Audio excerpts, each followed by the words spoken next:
Hello, I am the cartoonist M. Rashid. I want to read something to you right quick. This is from one of the uh, anonymous guys using a USA flag. So he may or may not be American, but the tone of the comment feels like one of my whites, one of the American whites, the devil that I know, so to speak. Of course, if I was under Farrakhan's Nation of Islam, I wouldn't have added the so to speak, but I'm Orthodox Islam, so I don't mean that literally. But he said, he used an N word, of course, but I'm going to say, blackies are lucky we let them stay. That was entirely to our detriment, and you'd think they'd see some kind of silver lining. That's what he said. All right. So he's saying that from the position of the ideological Republican right mentality. Okay, so from that mentality, he thinks that that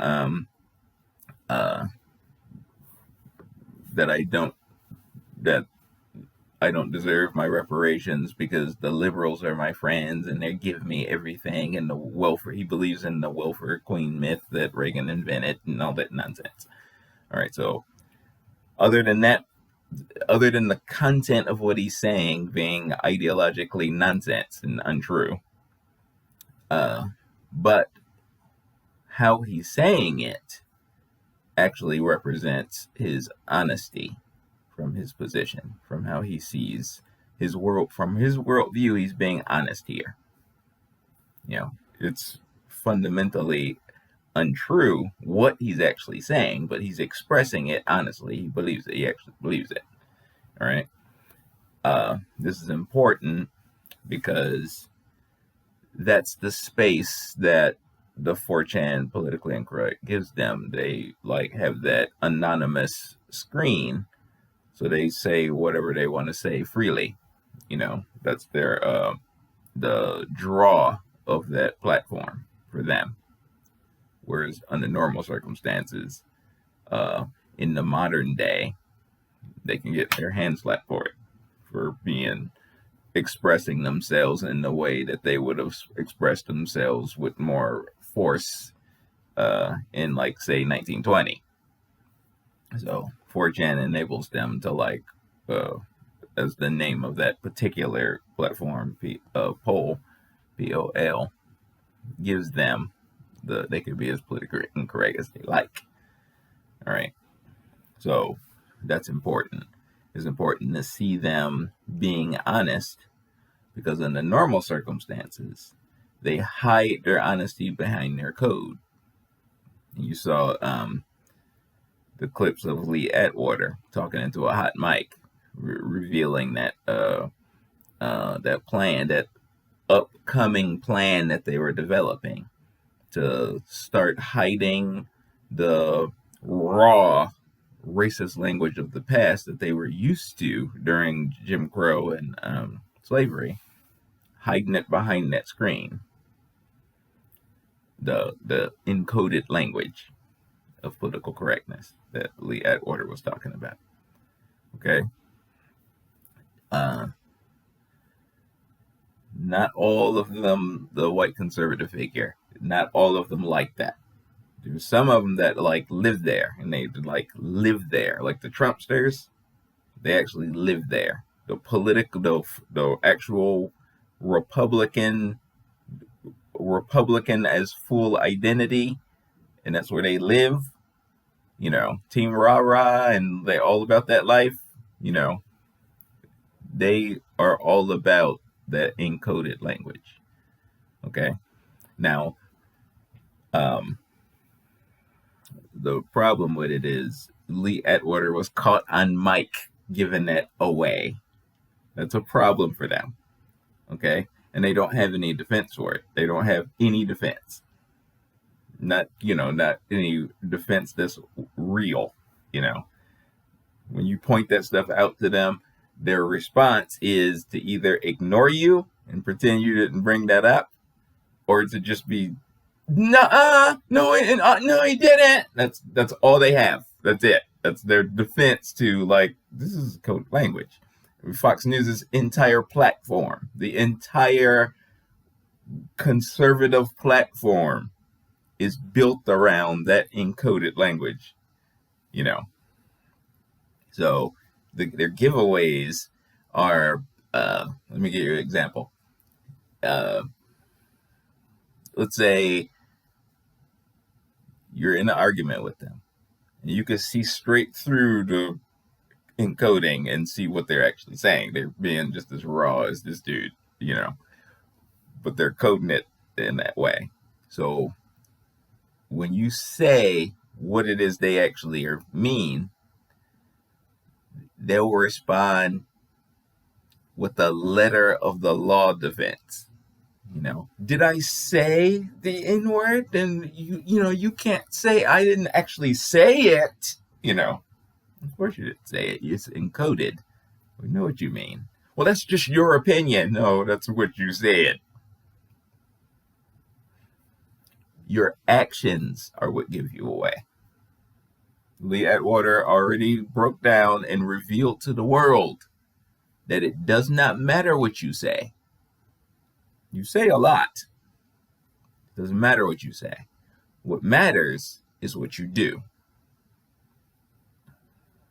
History is written by the victors, and you are the dominant political identity in this day. That means you won. That's where you sit as the winners of this, a brutal imperialistic conquering of the world by the gun. This is where we live. This is what it looks like. It looks like you holding on to your dominant position with indoctrination, with brainwashing, with fraud and lies. You hold on to it with razor sharp or precision drone strike terror. So your critiques of President Obama's drone strikes and stuff is one thing. Of course you are right. But you're also doing the same. That's what your high profile police brutality, Sandra Bland, Tamar Rice, like all of those high profile, like the white police just killing people. This is the ongoing subjugation by terror and precision lynchings by cop. That's what that is. That's your drone. That's your version of the drone strike as domestic terror. That's how you function. So that package, you maintaining your dominant position, is from there. So in today's cartoon, I found another 4chan anonymous guy, also with the USA flag. But he was talking about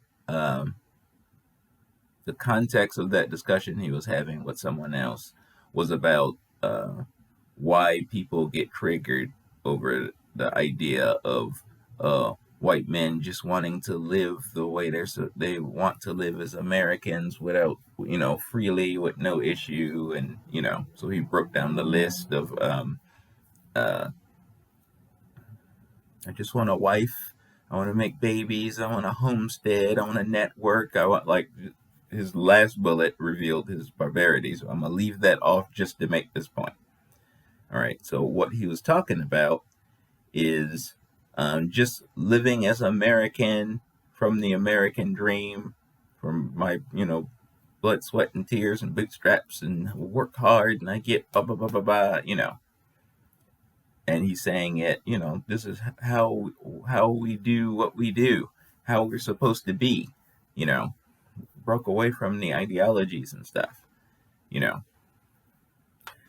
That's fine as if you ignore the context of history and just hold up what he said, disconnected from everything we know in the record, disconnected from everything we know, shy of that one bullet I left off.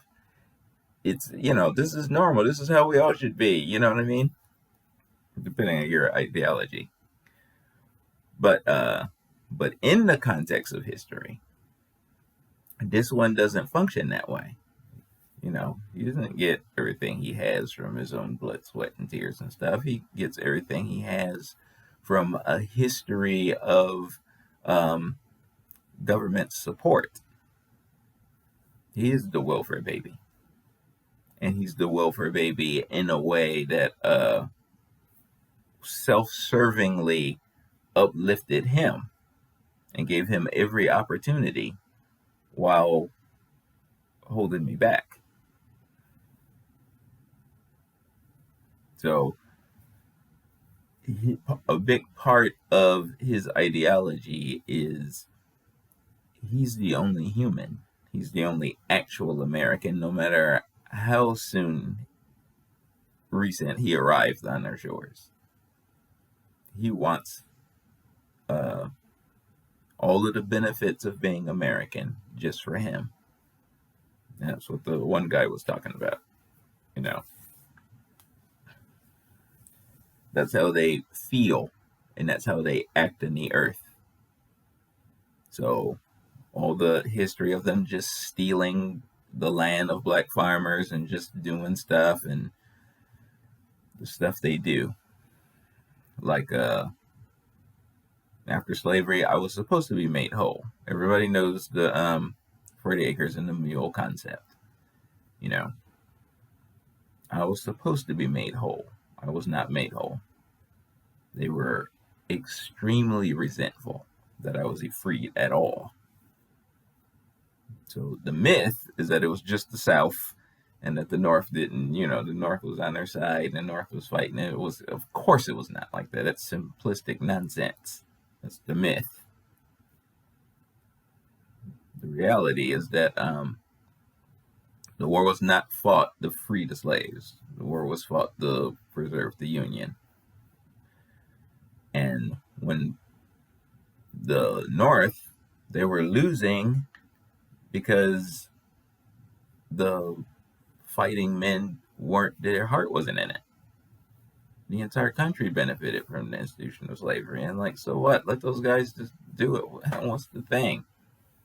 The president didn't feel that way. He wanted, he didn't want them to split off and get more land down south and in Central America than South America and expand the enterprise. He didn't want that. This is the borders of America. Whether he came up with that and that was the thing he was on, or whether there was behind the scenes people and this is how the world's going to look, irrelevant.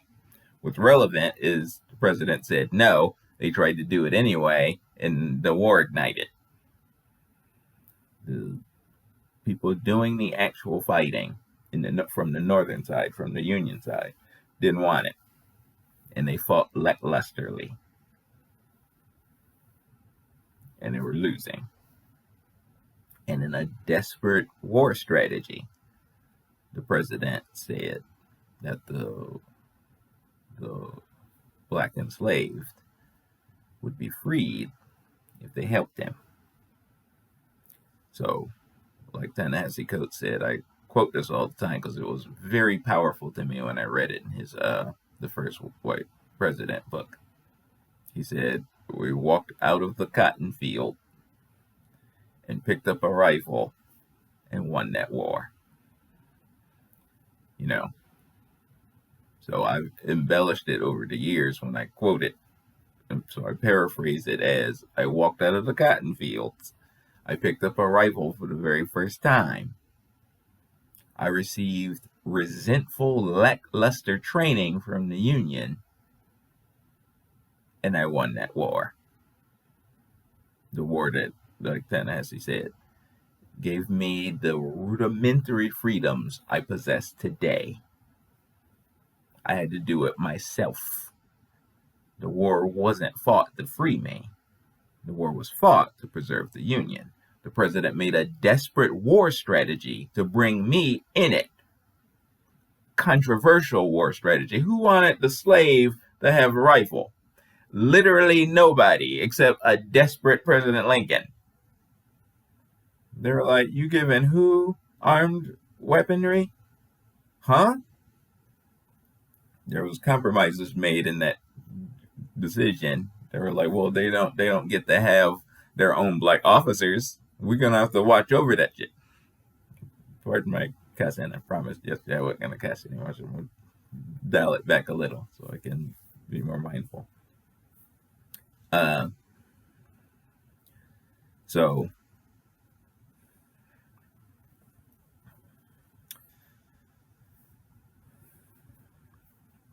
my original point for the cartoon is that he's presenting himself as I'm just I'm just a man who like works hard and I'm gonna get this from this. That's not how that looked. I brought up slavery, the freedmen and the Civil War and all that because in the aftermath I was supposed to be made whole, not only for the what was inflicted upon me for the 230 years of slavery itself, but afterwards they reneged on making me whole. My enemies killed the president and the incoming president, who was sympathetic to the Confederacy and hated my guts. He gave my enemies all their stuff back, including the lands that were supposed to be for my reparations. He gave them all their stuff back, made them kiss his ring or whatever, and then left it up to the states how they were going to deal with the Negro problem. The only thing he didn't give them was slavery itself in its formal way. He let them have the loophole of the 13th Amendment convict leasing thing, which they jumped upon with gusto and would eventually become full blown into the mass incarceration state later with your President Biden's help. So when he says, we work hard and we don't need gift, but you've received unlimited everything, and keeping me from being whole, the fruit of my labor continued to be plundered and given to him. So I think part of the controversy of the slavery era was that it was, for the most part, the elites who benefited the most from the formal slavery institution as far as a wealth building apparatus.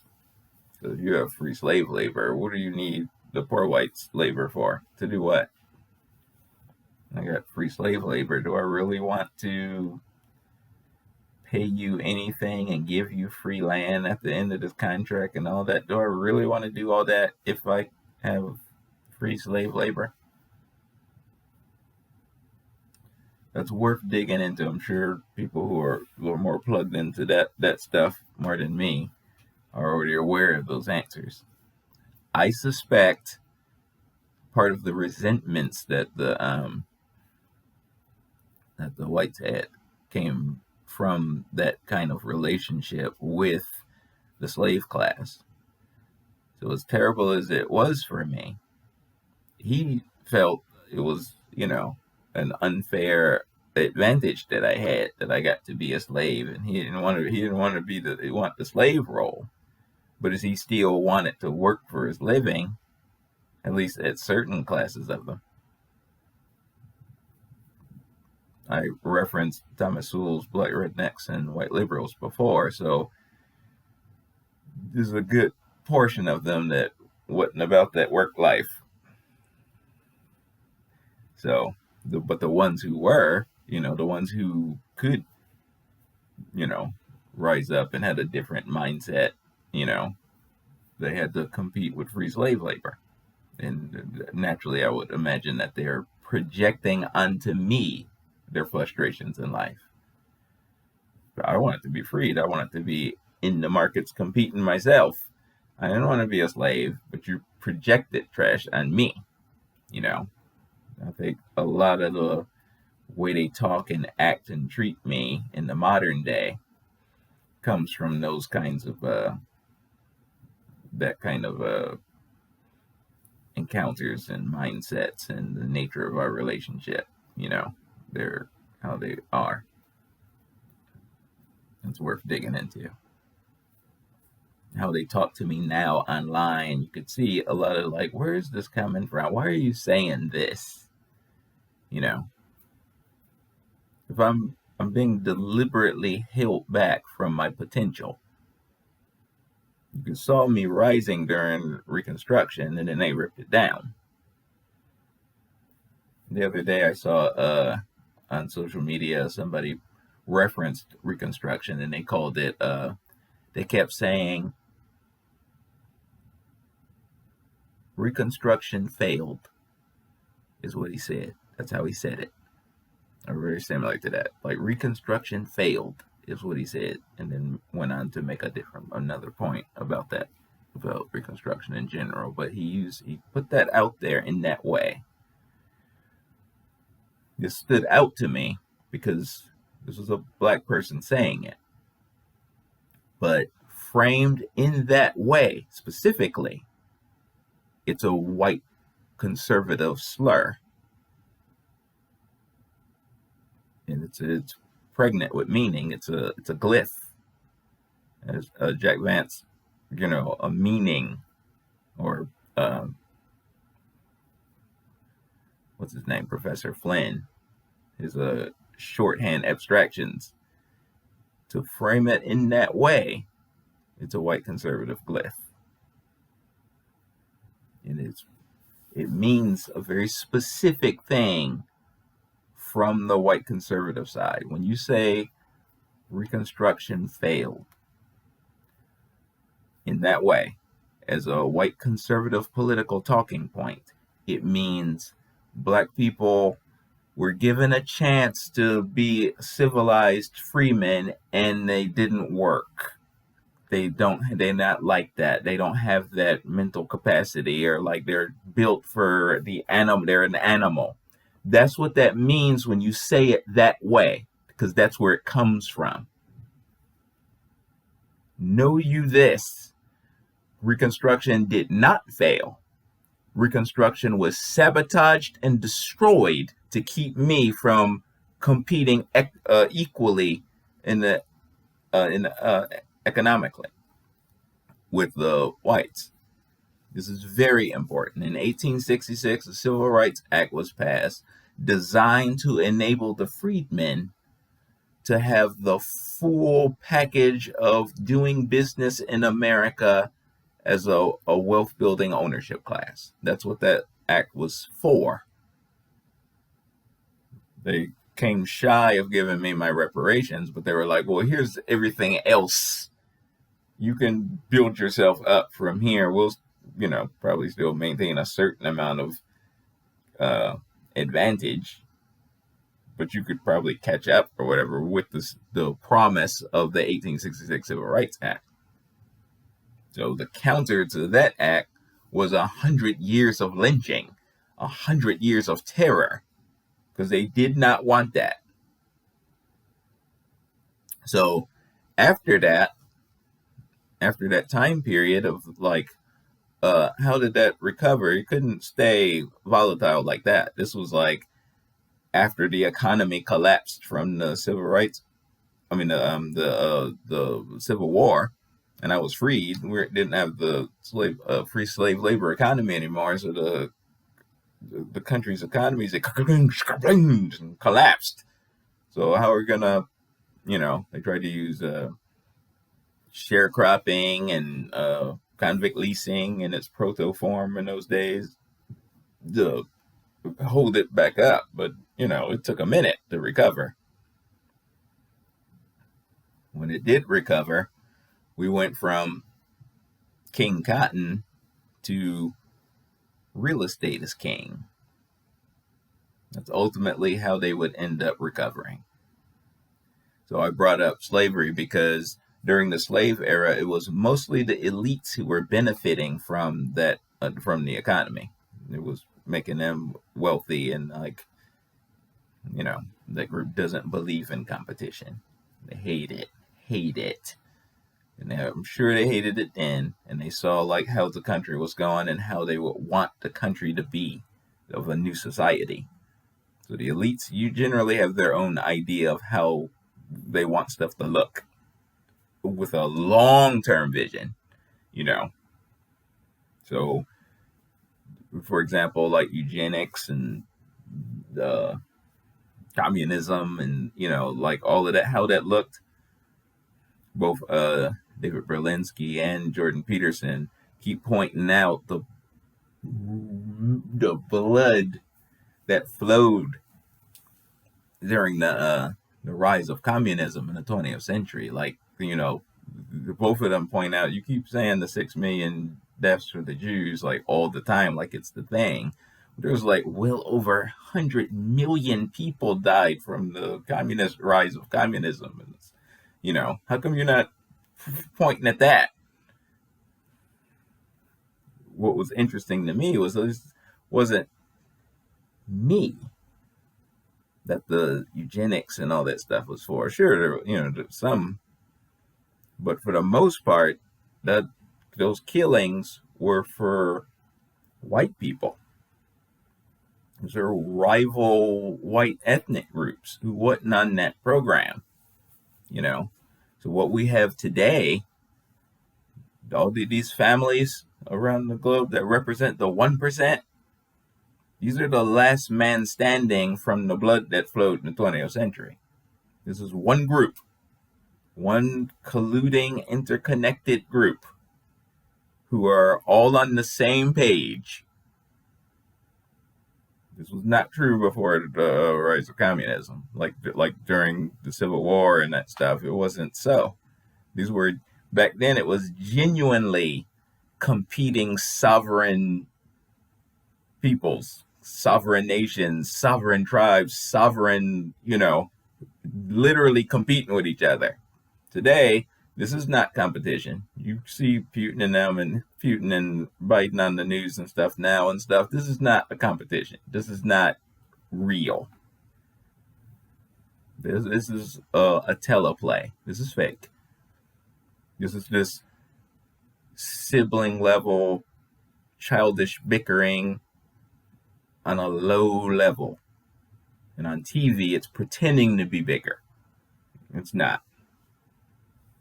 And the same is true with Red China, who've been friends with us and our allies doing stuff for decades now.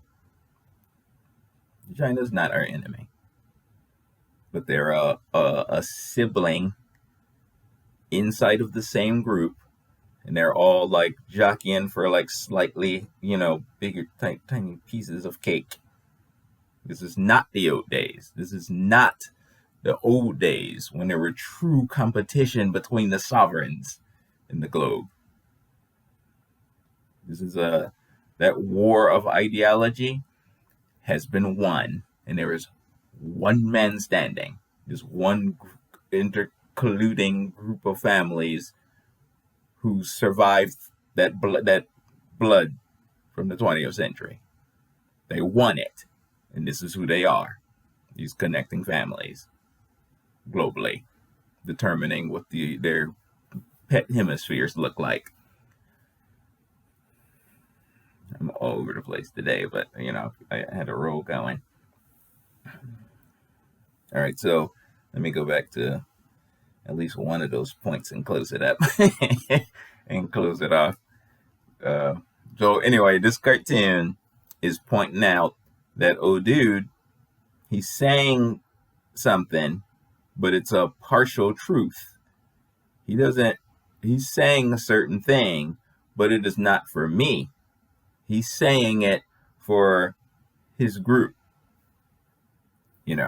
For them, I don't matter at all. I don't count. I'm not a real American. I'm not a real human. I'm not real anything. My job is to be the human ATM machine for the elites. He knows that. When he talks, he's talking in a coded language. Everything he has, it was set up on a platform. He's not allowed to drop down to the bottom caste of society. That was delegated for me as the Black American former slave class, the American descendants of slavery. I've been living a wealthless bottom caste position for a minute by design. The fruit of my labor has been stolen from me and thrown on top of the pile of his inheritance wealth. Most of his inheritance wealth is made up of compounded, stolen, plundered wealth of me. That's why every other group around me is allowed to elevate.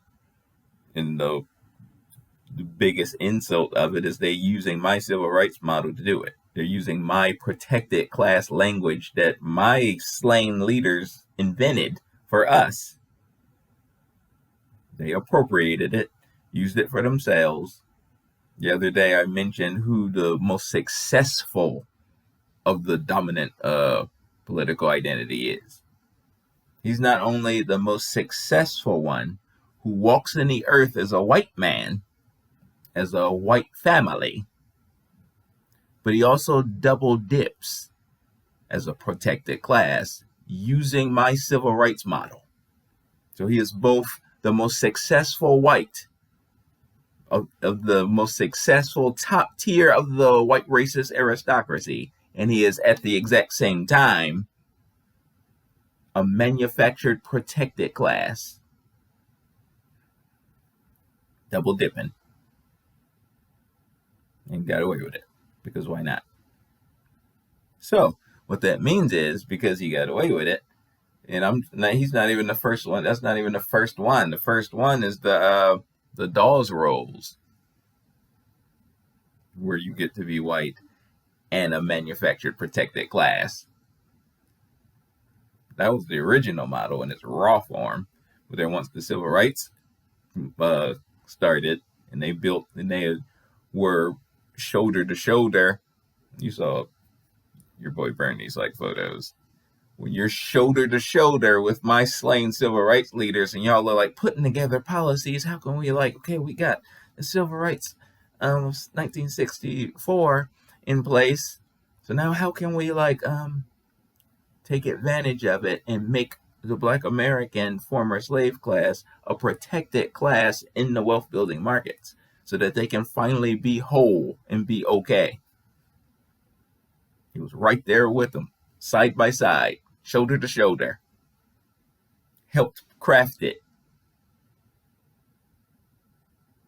And then they all died, were killed, and then he has my model for himself.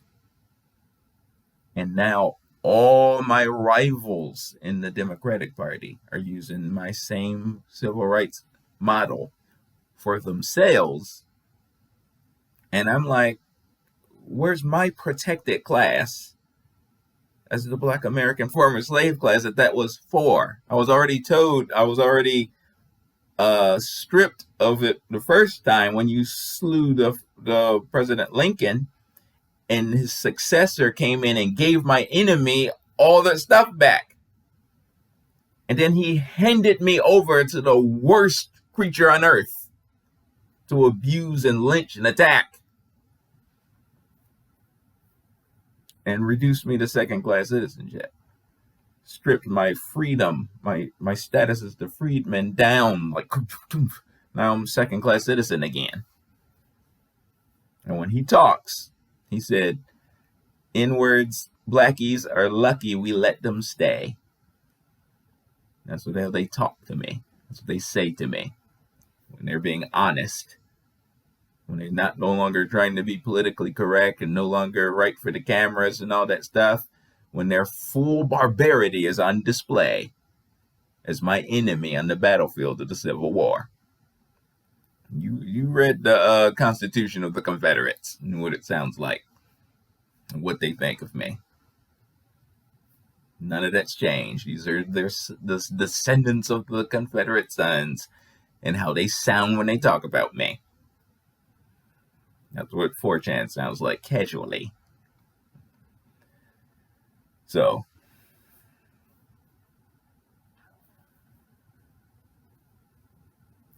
he is not allowed to be the bottom caste. He was saved from it by being given everything I was supposed to have when I was freed.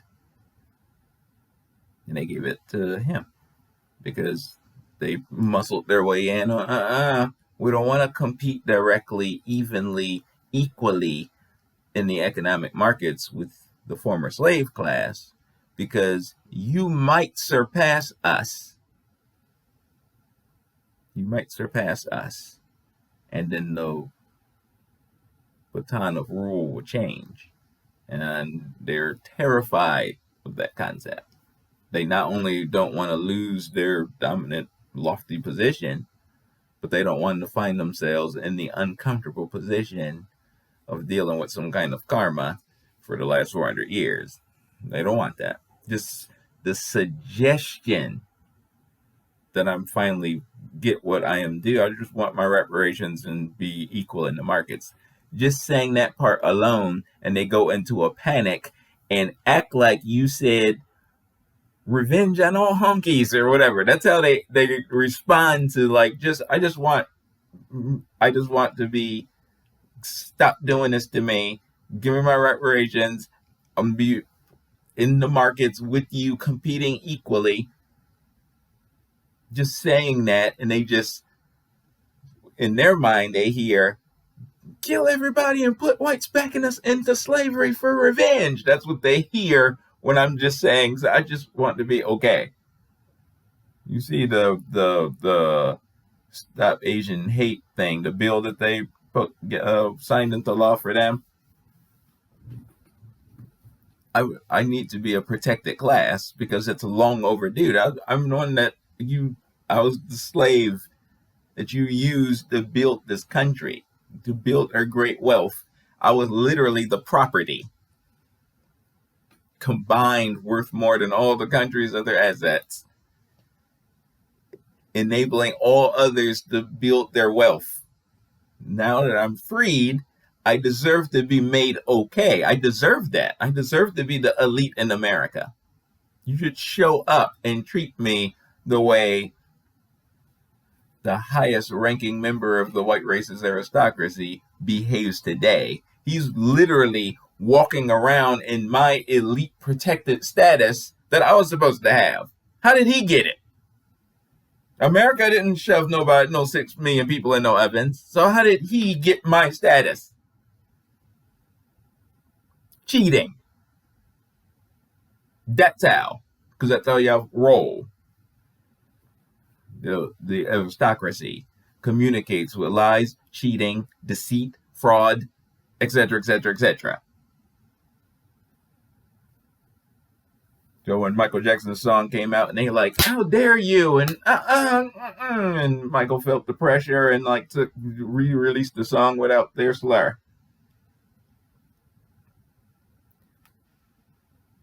The mainstream pretends that I have that same status. They'll say stuff like, "Oh, you don't want the blacks to get mad."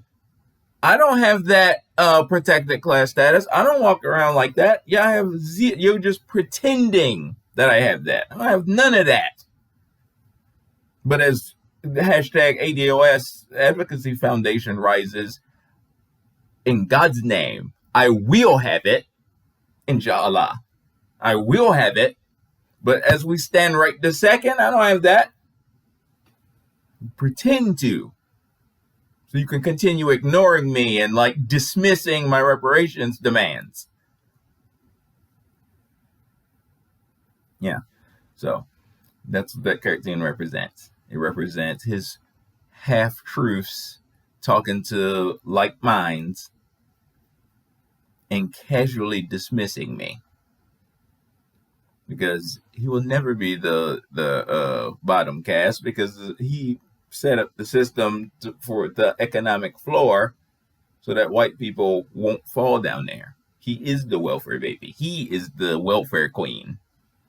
All the unlimited free gifts and free money and free land and extra programs and blah and free like that white people get casually. He gives it to himself.